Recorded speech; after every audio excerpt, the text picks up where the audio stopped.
Hey, welcome back to another episode of the Pop Marketing Podcast. And yes, I'm still Joe Cox. And we just keep going down this theme of gaming and gamers.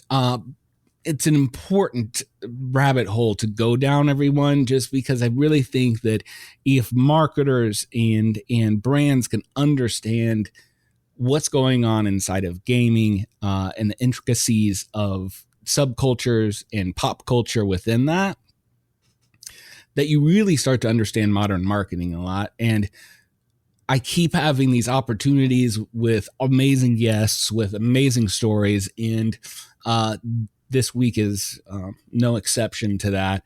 I met Dr. Tom and Dr. Amy Czyz in Chicago a few weeks ago, and at an esports conference, and we had a blast.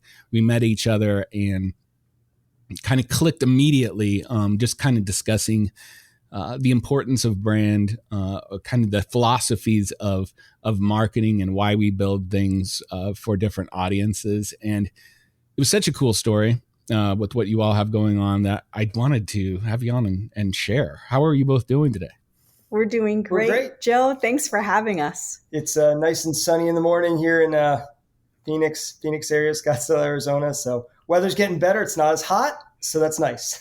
Yes, it's a little bit opposite. Well, we're still just hot. It's Kansas is just weird when it comes to Septembers, and it tends to be about, right when I seed my lawn or do anything with my lawn, that's when we get like 95 degrees in September. So, right after this, that you can tell I'm aging myself here. I'll have to run out and turn the water on. But at least I can do that. No drought. That's right. Look at Lake Mead. I'm happy with that. So, hey, both of you, so welcome to Pop Marketing Podcast. Both of you co-founders of Intent Brands. And when we talk specifically, it was really kind of sharing a product that is coming into market that is kind of designed. It is in the CPG beverage, which holds a special place in my heart, coming from the Red Bull and vitamin water world. So we had plenty to talk about, and I was super interested. But the really interesting part is, I think you started out with, we're optometrists. And so I was like, well, yeah, of course that's great. Like, I'm already super interested in understanding that. It's a great hook right out of the gate. And I wanted to welcome you here, but I wanted to see if we could get a little bit of an origin story of two optometrists, husband and wife duo, and now entrepreneurs building products for gamers and esports. Like, fill us in. How did this happen? It's that journey. I guess I'll start. I mean, the journey to healthcare. We get asked this question, what was your journey to healthcare and optometry? And my journey is long. When I was 4 years old, I started wearing glasses. I had a patch on one of my eyes. So my optometrist really took a keen interest in me. If you remember the Forrest Gump braces. So here I am, I'm walking to school. I've got a patch on my eye. I've got Forrest Gump braces, and I'm a little kind of roly-poly kid with big, hairy glasses. Picturing, all right, setting a picture. So set that picture, and I go to myself, I'm lucky that I actually have a wife.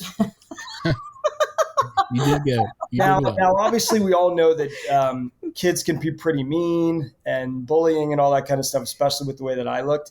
So it was really my optometrist that really took a keen eye, and they would always say to me, like, hey, like, how you doing? How they treating you in school? Are you okay? And when I heard that, I was like, that is a really nice thing. And I thought, maybe one day I want to do the same thing. And that's where my journey with optometry and eye care, began at age 4, really. Amy, different story, but that's where the healthcare began. So, sorry. No, you're good. My story is a little different. I was, I'm I think my nickname is Pound for Pounds because I'm like 5 feet tall and I'm a firecracker from what I've been told. But I wanted to be a fighter pilot. That's what I wanted to be when I was in high school, and had a letter of recommendation to go to the Air Force Academy, and went in for my flight physical, and they were like, yeah, you're tall enough by 1 inch, but guess what? You're not tall enough torso height by 1 inch. So you're never going to be able to be a pilot.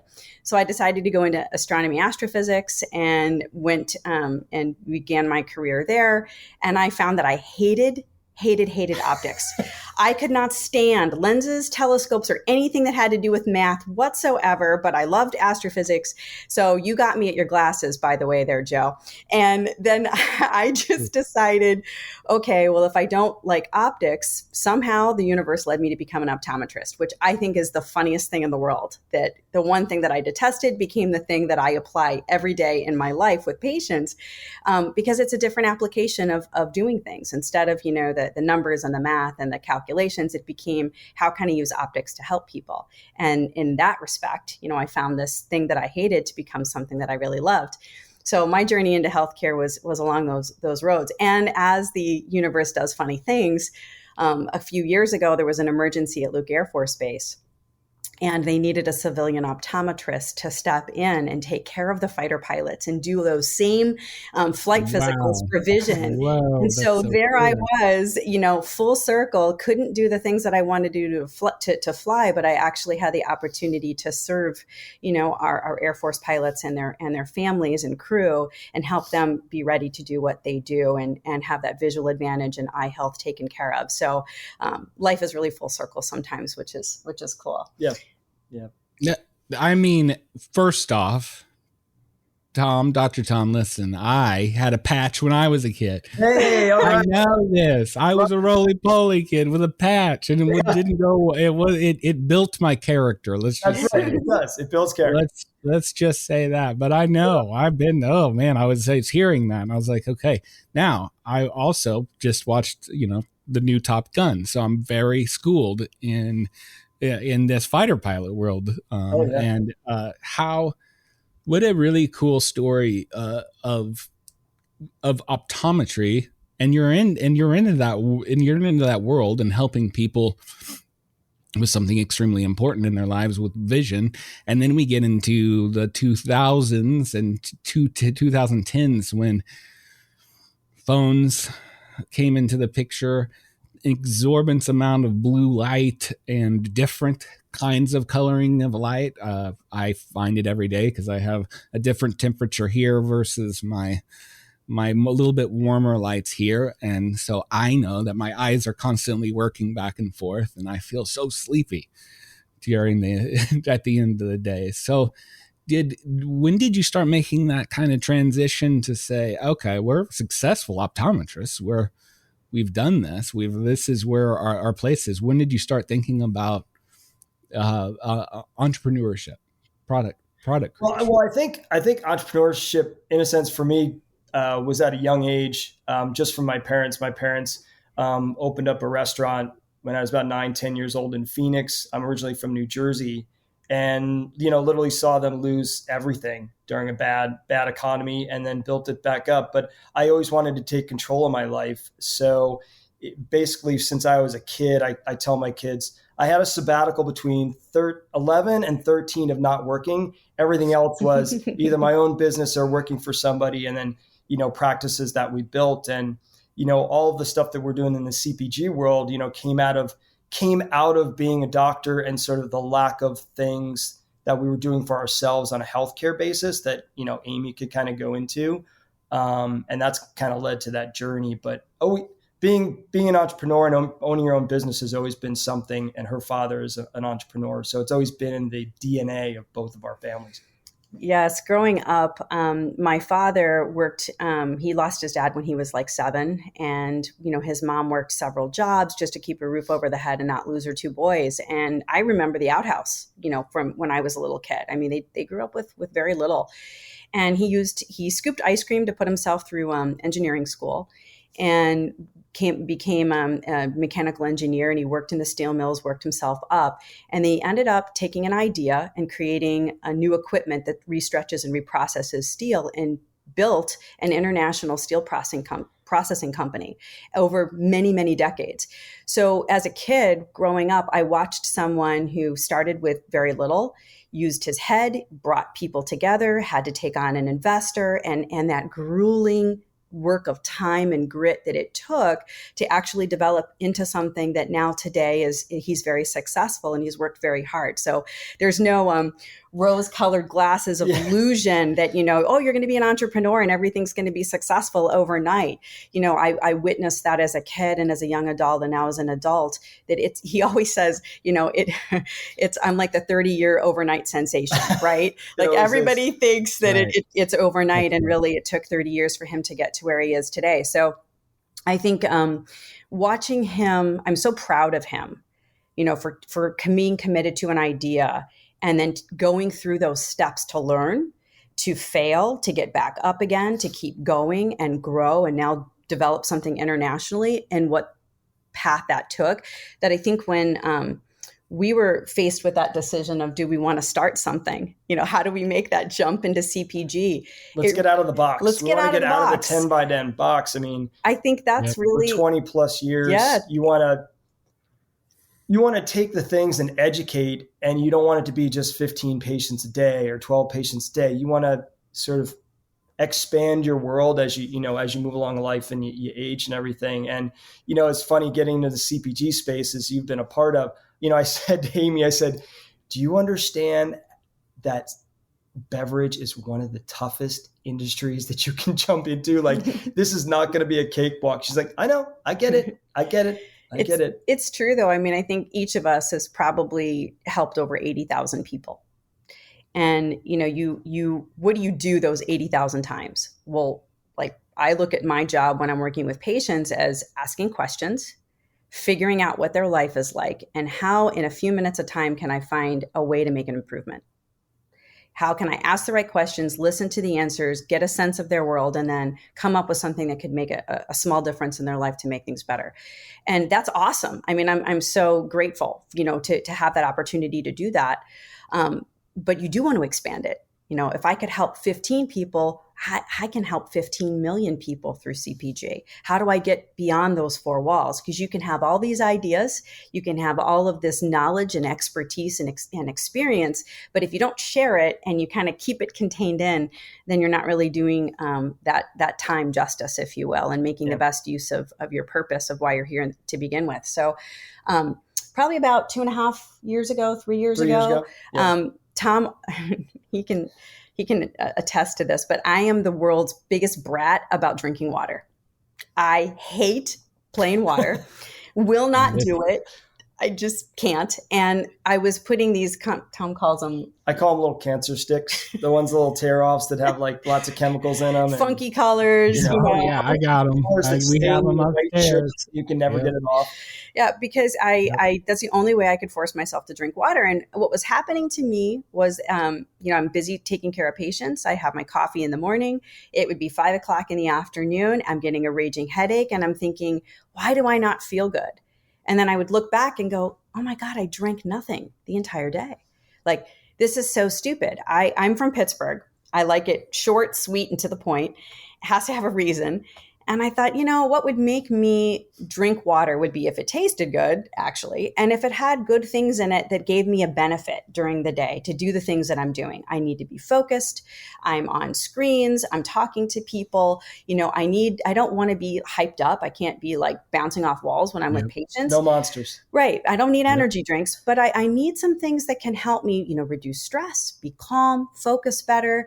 And if I had those good, powerful, ingredients like nootropics, adaptogens that can help me deal with stress, if that was in my water and it tasted good, I bet I would do it. And that was where that first idea came from, was to look at other professional people and busy people. I'm a mom. I understand what it's like to be, trying to take care of 3 kids and work and, make dinner and do all this crazy stuff. You make dinner? Well, he's the better. Wait a minute. All right. I never make dinner. We might need to edit that out. He's the cook. Yeah. Yeah. No, good. That is the way I tell my wife. I'm like, she is the cook too, and I'm like, oh, come on, like, how can you do everything? How can she do everything? It's incredible. But no, I'm listening, and like, I think it during life, you think you're busy in college, then you think you're busy in your young adult, getting out in your early 20s as you're kind of building that career, but you have no idea. Like, No. you have no idea what you're capable of withstanding, but you need help. Three girls, and yeah, you're playing defense once you get to number 3. 3 girls. I didn't realize 3 girls, 1 girl, and I know 1 girl is the best and plenty. So, so triple that. 12, 16, and 17. Our 12-year-old is a bona fide gamer streamer. So, I mean, that adds into this whole story is her now in 7th grade. And a few years back, her getting involved in lots of gaming. And we were sort of got to kind of get off the games. And then COVID totally changed that. And at the same time, we ran into a friend of mine from college who's been in the gaming industry for 25 years. So, I mean, sort of the step back with Amy, when she wanted to build a product, we built a product. We put a product to market called Intent. We got it out in the marketplace. We were headed towards a different segment, but what ended up happening is it was sort of in the yoga space, sort of a good flavored water, functional water type of thing. And it was athletes that were picking up the product from the Phoenix Suns, from the Arizona Cardinals, telling me, hey, I know we drink great at Gatorade, but can you run some down to training camp and give it to the bellhop at our hotel? Hide it. Yep. Yeah. So, it was interesting. And then at the same time, as you're getting feedback from people in the market, and we were in places, a high-end supermarket in Arizona and California, as we were getting feedback, ran into my friend Doug Kennedy, and him and his wife for 25 years have been involved in gaming. So they created Dance Pad, Guitar Hero, Rock Band. And he said, what are you legendary, doing? By the way. Like, I was like, you mean like rock band? And you're like, yes. And he tells us stories of putting all those packages together and what he did. And he found out what I was doing, and we went to Arizona State together in fraternity brothers. And he said, can you make drinks for my gamers? Because they're just drinking bad stuff. And we need more health products. We need more health into gaming, because I don't want everybody thinking that everybody's in a basement drinking Mountain Dew and eating Cheetos. Yeah. And that's how this whole process started, really. It was so interesting, Joe, because at the same time that we put this pilot product out, and at first I was getting phone calls from brand managers in New York for professional players, and I thought it was a prank. We thought it was a prank. I thought it was a joke. I did. I thought it was a joke. And he said, no, this isn't a joke. And so found your product in Phoenix and would like you to drop off a few cases to their personal residence, and gave me their personal residence addresses so that they could, enjoy our product. And I'm thinking, this is insane. Like, why are professional athletes finding our product on shelf and then taking that step and initiative to go seek us out, right? So that was a big eye-opening experience for us as far as what you think you're going to produce as a product. I mean, I was going for spa in a bottle with our first, product. And who was picking us up and reading us and buying us and then taking the step to have their brand managers contact us were pro athletes. So, of course, we took that step to say, well, why is that happening? What is it about our product that is making a pro athlete pick us up, read the label, enjoy it, and then take another initiative step that was a pretty big step for us as a new brand? And we learned the hard lesson right from the beginning that pull-through is everything. It's not getting on shelf that's important, although that's difficult enough. Yeah. It's how do you get off shelf? And then why are you getting off shelf? And then what are you going to do with that information? And this happened at the same time because we realized, oh my gosh, it's really cool that we're getting picked up by pro athletes. And that's how we became an official drink partner of Team USA, organically, same way. But it was almost an oops because we said, oh my gosh, we didn't brand for this. We didn't develop our product with this in mind. And it was the athletes who were teaching us, hey, we have to pay attention to circadian rhythm. When we don't sleep right, we don't play right, we don't train right. This is really important to us. We love the fact that you have products that help us sleep, products that don't use heavy caffeine and bad things and are all clean. This is what we like. This is what we need. And here's why. And that was exactly the same timing that Tom's friend Doug said to us, gamers really need a product like this. They're up late. They're on screens all the time. They're playing till 2:00 in the morning. Then they can't sleep. So I think your products are really important for the gaming industry. We don't have anything like this and we really need it. And it was a bit of an aha moment for us that what we were developing had some really great applications for athletes, especially for gamers.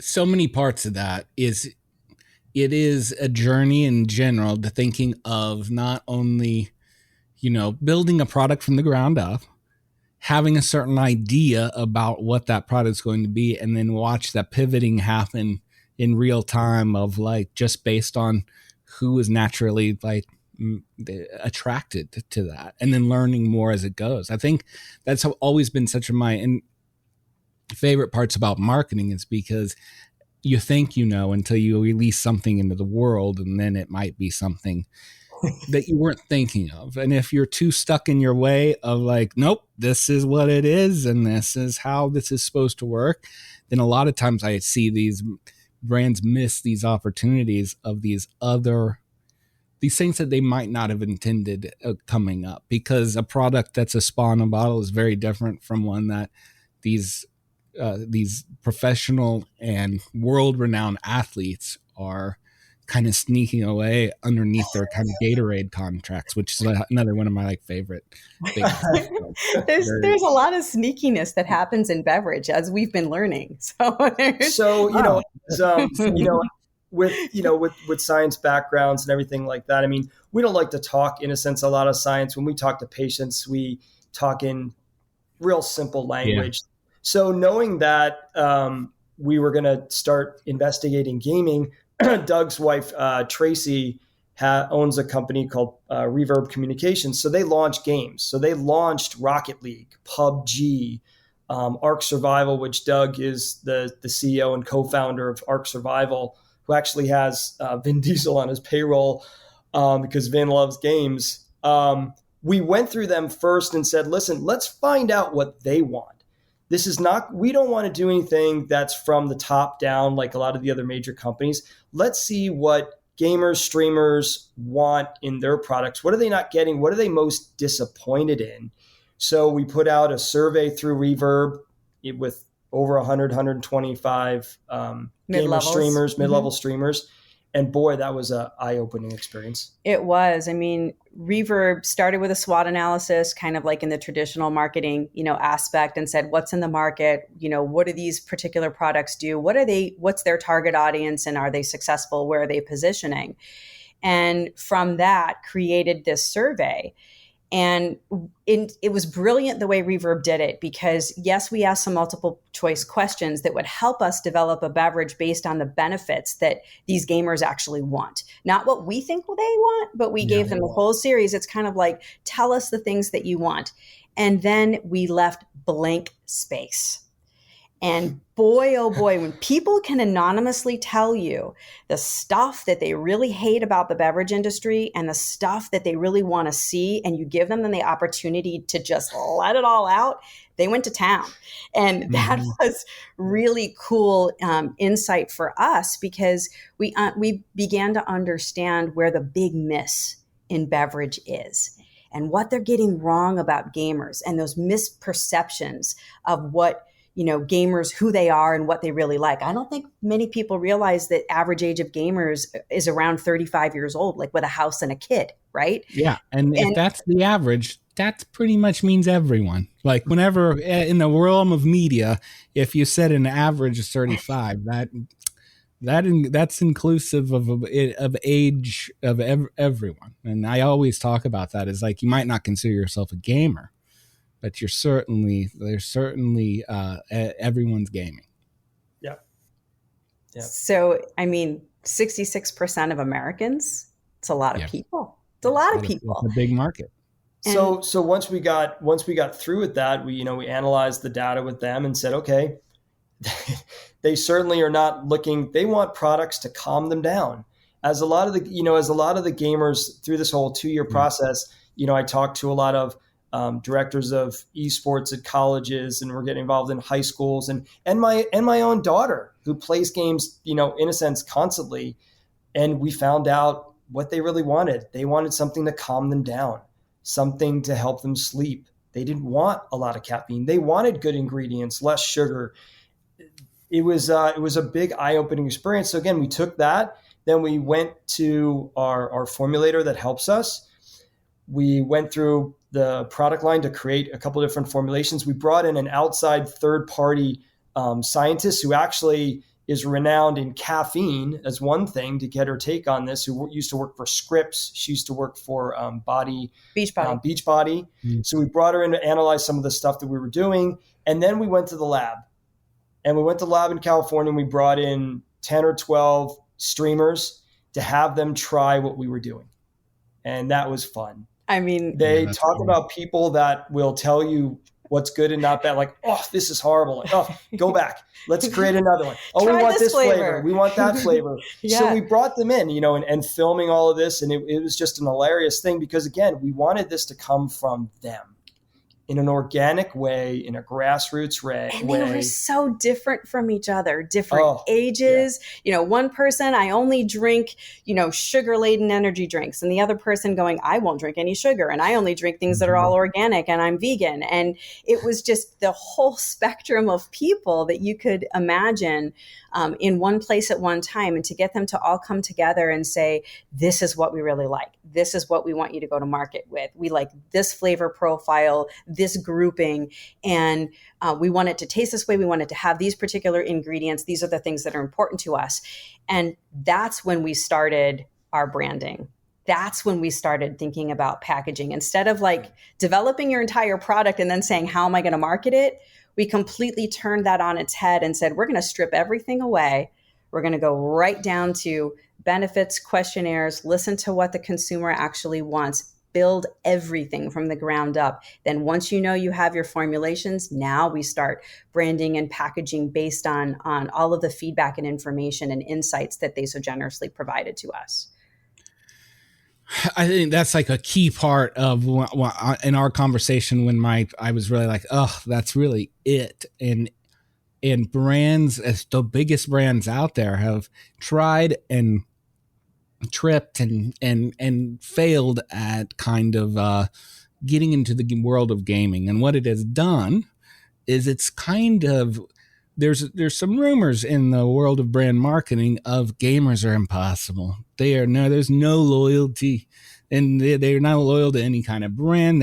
They just don't like brands at all. They don't want anything to do with us. And it's almost felt like, there's so many in gaming, and there's many reasons why so many brands have kind of been a little bit timid on putting their feet in the water. But when you talk about Sly and your journey kind of getting to there, it makes me feel like it's really not that hard. It's never been that real hard, especially for gaming and gamers. They just want you to talk to them, and they don't want to be right whenever a product is just magically ta-da in front of them. They know they can smell that there's marketing. Like, you've made something and now you're trying to act like you like gaming so that I will buy that said product. They get that. It's very meta. And I really think it is that easy to where it's like, well, really, it's just, do you care enough you don't see any loyalty from them, but when have you shown them loyalty? Like, when have you given them, as the brand themselves, a reason to be loyal? And it starts with just having conversations like that, right? Like, just starting from another way of looking at it, from when you're not starting from what is in it for us first as the brand, but what's in it for the people this product will be made for. But it's a great point as far as like being in the medical care environment, because what we do, the most important thing that we do is listen to our patients. And particularly as optometrists, How many screens you looking at? These are the type of questions that we have to ask, or we should ask as doctors. What do you do for a living? What hobbies do you do? How many screens you look at? How far are they away? All those things, we have to ask questions so that we can help our patients. So as far as getting involved and getting into any industry, gaming, sports, athletes, music, it doesn't matter. You have to listen. The most important skill that we have or should have is listening. And when we listen to our patients, or when we listen to people like gamers, when we did our survey, you learn a lot. And then you build that rapport and that relationship of trust, which is so important, because we're just here trying to help, the greater good in that sense. And I think, Joe, there's this, everyone overuses the word authenticity, right? It's like this buzzword that people just throw around, and it actually really does mean something, right? And one of the other keys that I think have helped us get to this point where we're about to launch Sly is spotting trends. When we're in an exam room and we're seeing what happened during the pandemic, and we all knew we were entering into a digital world, and it's kind of been there, but not like it was during the pandemic, where now suddenly we are remote working. Our kids like ours are doing their academics on screen, and they're actually, gaming for hours. And that, for our daughter, that was her safety line. Like, that was her connection to the world and community, was through gaming. And that has stayed. And that will continue to grow. And instead of us as parents saying that's not a healthy thing, we realized that it was an incredibly healthy thing, an opportunity for her to have confidence, to have friends, to develop relationships and connections with people beyond the people even at her school, and find people that are like her, that enjoy special interests that she has too. And that's extremely valuable. And I think the pandemic brought an opportunity for our digital world and screens and gaming to really shine and show what's possible with human connection. That presents a challenge to us as eye doctors, because we recognize that all of that blue light stimulation does certain things to you. That when you mentioned being tired, there's things that you can do. There's exercises and tips and things that we're providing more insight into for some coaching and developing content to help the gaming community, just like we help our patients with that. And that's what really helped us with product development and choosing particular ingredients that we know are incredibly beneficial for vision and can help you sleep, because blue light disrupts your natural sleep-wake cycle, your circadian rhythm. You can't produce melatonin, and then you wonder why you're not sleeping well at night on a regular basis. So I think spotting the trend of what blue light and digital screens kind of do and how they're awesome, but they can also be disruptive. How can we better navigate that? Was a big driver for the ingredients and the products that we're developing at Sly. It's all around how do we keep a healthy sleep-wake cycle and natural rhythm so we can just enjoy what we do better, whether it's work or play. And it was interesting along this process. About maybe a year or so ago, we our first product, which helps somebody sleep intent, happens to work for Riot Games, and he's a caster for Riot Games. Been involved in the industry for 15 years, Taiwan, all over the world. We actually saw him this weekend after he traveled to France and other places. And he said, you guys are onto something, because what I'm seeing from the behind the scenes in esports is people getting healthy and people getting personal trainers, because they realize when they travel, they need their sleep. They need to eat right. They, in a sense, they are athletes, cognitive athletes. They need to keep themselves, in good shape. Look at a person like Fatality, one of the first gamer streamers, esports. I think he's in his early 30s now. He lasted, in a sense, as an esports athlete because he trained. Because when he went overseas, he would take the time to have a flight a couple of days ahead of time. All those types of things that you do as a regular athlete, that's what he did. And just along this course, we've run into companies like Fit Gamer, who works with Cloud9. They have an app that supports all facets of health, sleep, physical maintenance, mental health, nutrition, lifestyle. And this trend is continuing. When you've got organizations like Cloud9 and Cloud9 Training Grounds taking a part in these efforts and saying our players are better when they're healthier and when they're working out and walking and getting outside and what they eat and drink is important. Those things are coming to the forefront now, whether it be esports, just in the general population, and for, let's say, gamers in general, which, again, are average 34, 35. I think it's a huge opportunity. And as I continue to hear the story and everything behind it, it just makes so much sense, because what we're getting into is this realization that esports athletes that are gaming athletes, they're athletes. Now, it is hard for somebody until they go and see what's happening and they understand what's happening. It's hard to understand. They would be able to talk to any athlete of any sport and be able to connect. There would be, because the understanding of the stress involved and the pressures involved and the training and everything that goes into that. What I think is so interesting is that esports athletes it's more mind centric, right? Like, more mind is that muscle, right? That is that thing that they are training with. But at the same time, just like traditional athletes are seeing, there's so much, you have to have holistic health, right?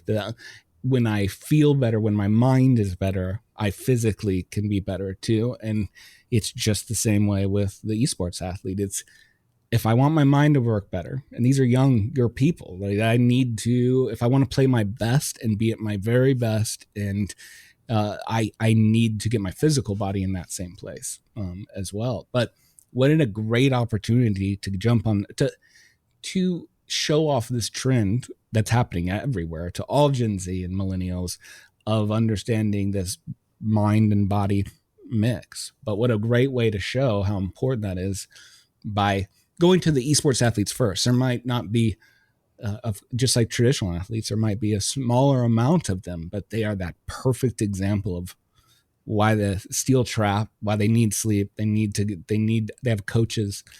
They have trainers. It's not, even in the world of rock and roll, remember, you'll throw your voice out. I don't care what kind of amazing singer you are. If you are not being healthy on the road, and you're not vocal coach and physically healthy, it's no longer the days of, the just party bus and and going from town to town. It's like, if you want a long career, that's the cool thing now, is to take care of yourself. God forbid. It truly is. And often I think, we really take vision for granted. It's kind of like that sense that we sort of just assume is there. But if you really think about so much of what we do, what we bring in, all of our motor skills, it all starts visually first. Absolutely. Everything that you take in is going to be processed by your brain because of what you've been doing with your sight. So if your brain's distracted and your vision isn't up to par, and there isn't a good correlation between your eye muscles being comfortable and flexible, your focusing system, everything being clear, then the brain just gets distracted. You don't have a good experience. You feel heavy, tired. You're done by the end of your session instead of enjoying time with your family. I mean, that's kind of what happens, and it's all preventable, and it's all some, things that you can work on. But I think we do take it for granted that it needs, your eyes need attention, vision needs attention, just like you would be, working anything else out. And it's funny, Doug made that same correlation with people don't understand that gamers are athletes. Kind of like how people used to view NASCAR drivers. Yeah. They used to think NASCAR drivers weren't real athletes until you actually go around the track, and then you realize, somebody gets in the car and they are real athletes. Yeah, 5 times, let alone hundreds of times, and you'll figure it out real quick. Exactly. And we meet a lot of gamers like our daughter who they just like the enjoyment of gaming, and it's more casual rather than competitive. Although, just because you're casual doesn't mean you don't want to win. That's right. And you don't want to have a good time, right? Yeah, we hear it from a room, that's for sure. A lot of people just want to chill and hang out, and they don't want to be uncomfortable doing it, and they just want to have a good experience. And there's ways that you can do that, and products that can help you do that, and they don't have to have CBD. So I think it's really interesting to see the science coming together at the same time with the community, and figuring out how you can meet people where they are.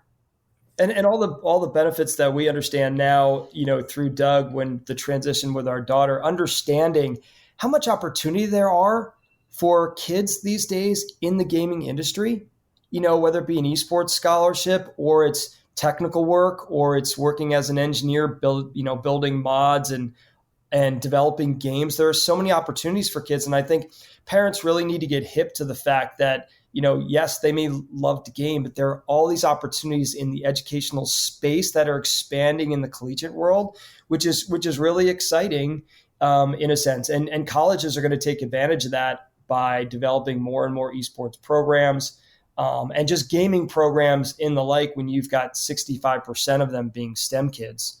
What college doesn't want a STEM kid? That's right. That's right. So what is it? You got me on the story. And I know, I'm always for just ask questions and see what people want. And just because they're Gen Z or just because and we know this as parents, it's like, no, they're extremely smart. I always tell my dad, I'm like, I am no smarter than you. I am not smarter. I've just been around longer. That's my only help. They're so sharp, and it's so much sharper than I remember myself as at that time, just because of the meta knowledge that they come from. So but that's not the only thing that's tough when it comes to the beverage industry, right? Like, it's create a product for me, but then there's years and years of the way you do something. And you go to Walmart and you get your product and you get it to go to Walmart and you put it, like you said, put it in every single space and then just hope and pray that it flies off the shelves, right? How are you thinking about Sly right now when you're thinking about the other obstacles, which is not only creating the right product, that's always core, but how do people find out about it? How does it connect with gamers? How have you thought about that differently? So for us, rather than, which is kind of an interesting obstacle as you're pointing out, traditional beverage CPG has these certain rules and paths that everybody seems to want to follow. And as we sat down and talked about it with our team, that's not necessarily where gamers are, and if gamers aren't there, and that's not the most direct way to reach people, like, let's get down into the trenches and meet people where they actually are and find the best distribution with the most efficient path to deliver our cans and hands where they belong, right? Mm-hmm. And cut out as much of the fluff as we possibly can. And I think today, again, because of the pandemic, there's so much more opportunity with D2C and going direct to consumer. And I think, having collaborative partners like, Fit Gamer, when you're really focused on health and wellness, when you're focused on, going to events and esports events and activations that are where gamers are in colleges, universities, the places where we're meeting people, there are opportunities that we have found where through influencers and micro influencers, we really want to get the product and people who are going to enjoy it. And then if they naturally, enjoy it and want to talk about it organically, that's the best way, is word of mouth. For us as a new brand, getting on shelf and then not having billions of dollars to, advertise to people, to tell them that our product is there on shelf, that's not really possible these days as an emerging, CPG brand. What's important for us is not necessarily like, oh, we have to build a loyal following. That's cliche. No, we have to get the people who want our product. How are we going to actually match them up efficiently and in a way that makes sense? And then later, those other opportunities sort of open up as far as larger distribution goes. But in the beginning, it's getting down to the grassroots. Where are people playing? Are they in smaller gaming arenas? And they're enjoying what they want to do. That's what we're really working and focused on is influencers and we've really taken a different approach to market in the sense, and that's why Tracy Kennedy at Reverb Communications and her team, they launch games. They know how to launch products. Now they don't launch beverage products, but they manage about 5,000 to 6,000 influencers. So in a strategic way, we've built a really good team around the company of people that have experience in a variety of things, supply chain, et cetera. So it's really releasing it out through those influencers. Again, we created this product with them telling us what they wanted. So now it's coming. We've been sharing the designs and the patterns and the labels with them as we go along the way. And that's really the start of this process as a direct consumer market, along with collaborations that we're doing right now with BitGamer, another company. Gamer Advantage is a great company. But just working inside of the industry to get the word out and referral marketing. And I think that's the really cool thing about esports, Joe, is when you're small and you find other small companies that are also in the same position, if you have aligned purpose and aligned passion, you find a way to help each other because you're trying to do the same thing for the right reasons, right? If we're focused on the health of gamers, especially in esports, and all of us are firing the pistons at the same time, we're going to have a greater impact together by joining forces. And it's just authentic collaboration. They want to help gamers get healthy, and so do we. So how do we work together? And that's what's happening. And having been to many beverage, events, not to try to discredit those types of events. They're amazing and awesome. And we've been very grateful for those opportunities. Shout out to BevNet. It's great. You can learn so much, but it's a very competitive environment rather than necessarily collaborative environment, because you're competing for the same resources, you're competing for the same distribution. It's a little bit different until those who've gone ahead and been successful sort of, reach back down the ladder and help people up. Whereas where we are within esports and gaming, we all sort of feel like esports in the United States, in gaming in general, is still at an infancy level compared to the rest of the world. Yeah. So we all have the opportunity to be at the ground floor at the same time and really build something amazing on that trajectory. So if we help each other, we recognize that we'll get there further together faster. And I'm seeing a lot of those doors open up through Esports Trade Association, through other organizations where, hey, you're interested in health and you're doing amazing, great things. Well, we are too. How can we help each other? And it's been an incredibly collaborative environment, which is amazing.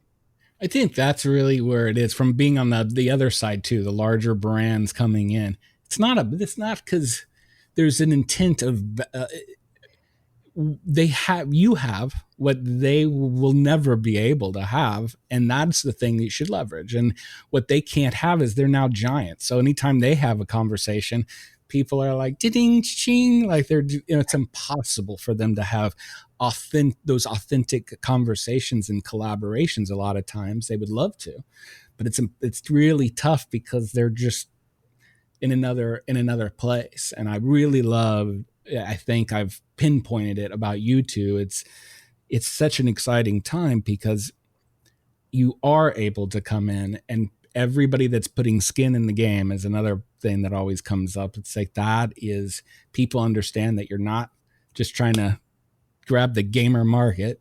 We're actually trying to do good and do something aligned. And your superpower is not the billions of dollars in marketing funds. That's a defense mechanism way down the road. The real superpower is the thing that, the road less taken, which is those partnerships and those influencer, organic collaborations. And over time, that's something that can be stoked, that Coke, and Pepsi and even the Red Bulls and Monsters of the world are not, they just aren't going to be able to do it. And I know we're running out of a bit of time. I wanted to ask a couple quick questions to you both. Sure. In this world that you have gone into and learned, so much, I'm sure. What is the biggest kind of surprise so far about the gaming world that you've run into and learned, where you're like, oh, okay, that I wasn't expecting? As far as wasn't expecting, they are social. People think that they're not social. They are very social. It's just like anything else. They have to get to know you. You have to open up a conversation first. So if you're not opening up a conversation, then how are you going to understand whether they're social or not. And they are very social. They want to talk. They want to converse. I mean, look at our daughter. I mean, our daughter is like a motor mouth when she's with her friends, playing games from whether it be across the country, even, across the world. So I think that's one thing. I think a perception that is bad, which is not true. I think for me, one of the surprising things about gaming is I probably was guilty of a lot of people of having a misperception that gaming is all about men and that it's a very misogynistic world and that it's not inclusive. And I found completely the opposite. Now, that doesn't mean that there aren't issues. Oh, there are. There are, and they are real. But what's different is the automatic rejection of people who misbehave, of there being penalties for misbehavior. I wish there was a policing unit for people who always, spoke poorly of women or other, groups of people that are not spoken well of or not treated appropriately or discriminated against. And I find that within the gaming community, there's a culture that's building because nearly half of gamers are women. And so there's a growing group of people and organizations. Look at the Gamers. Look, there is so much good happening in gaming where the first most important forward speaking aspect is inclusivity. And that's the ground floor. And it's not just a tagline. It's, something that is really valued. And that when it isn't valued, that company or that platform gets a bad rep. And I like to see that. So I've been really pleasantly surprised that I think gaming is really trying to be an inclusive space and create those communities that can really thrive. And it's an opportunity for everybody. And that's been wonderful. I mean, Tom, you even ran into a story with a coach about that. Oh, sure. I mean, I've talked to several coaches, one in particular, his star player on his esports team, had some not so nice comments to say in certain varieties, and he benched him. I don't care if he's our best player. Take a break off and think about it for 2 or 3 weeks. I don't care if you're our best player. And these are the types of conversations that I'm hearing inside of the industry, and just inside gaming as well as esports. Like, we're not going to put up with it anymore. And it's a great thing. There's lots of work to be done. But again, the conversation continues on about the toxicity that needs to be changed, health and wellness attitudes that need to be changed and getting more parents involved, like ourselves, to say this is not a bad thing, this is a good thing.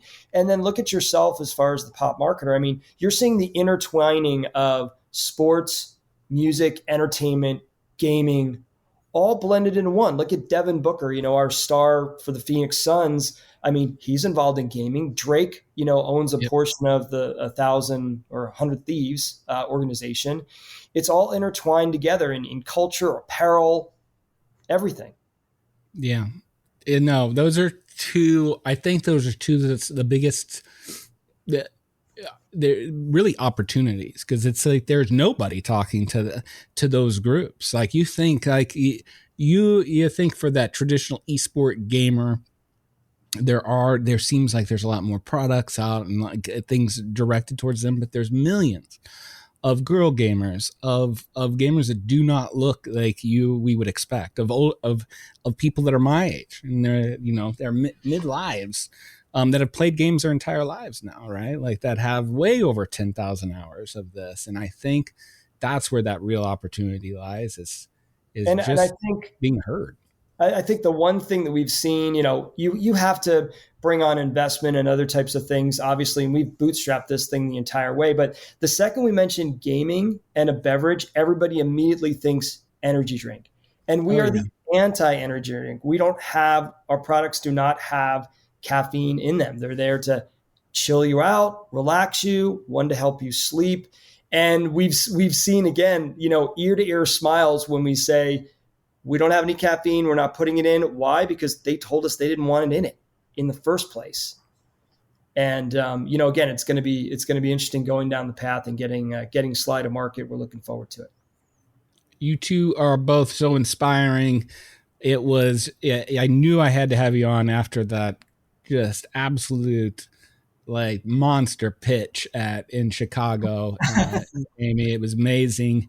And I'm so glad that our paths, crossed and that we've met. And yeah, so extremely inspiring. We need more products and more brands that have the kind of listening at their DNA. And I'm so glad that you two are at it. And I can't wait to have you both back on once launch, and we can talk and over sipping a sly. So that's great. That sounds great. Thanks for having us. Thanks for having us. And where can people find out more about the product? Yes, if you go to drinkonthesly.com, that's where we'll be posting all of our updates, and you can get on the wait list for the product and be the first to try it. So that's where you can find more information. All right. Thank you both so much. And everybody, thanks for tuning in for another Pop Marketing Podcast. Again, Joe Cox, thank you all. Have a great week, and talk to you soon. Thanks, Joe. Thanks, Joe.